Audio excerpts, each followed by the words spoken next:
Nasaan si Lisa Marcos Aranita?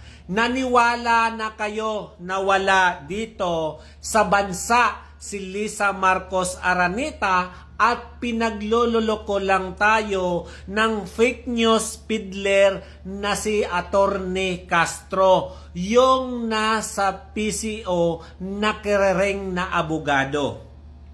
Typical na ang mga Marcos, ang Lisa Marcos Aranita at ang Bongbong Marcos ay mahilig sa parte-parte.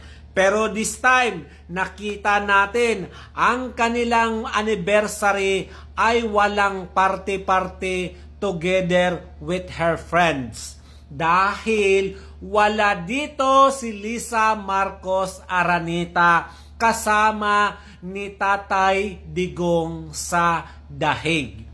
Kung si Tatay Digong ay nakakulong sa Dahig, si Lisa Marcos Aranita naman ay nasa Dahig para i-monitor yung kalagayan ng mga OFW doon na nagbabantay kay Tatay Digong sa labas. Knowing na ang mga Marcos ay mahilig sa parte-parte, this time wala silang picture, walang video, walang live kasi si Tatay Digong at si Lisa Marcos ay nasa Dahig.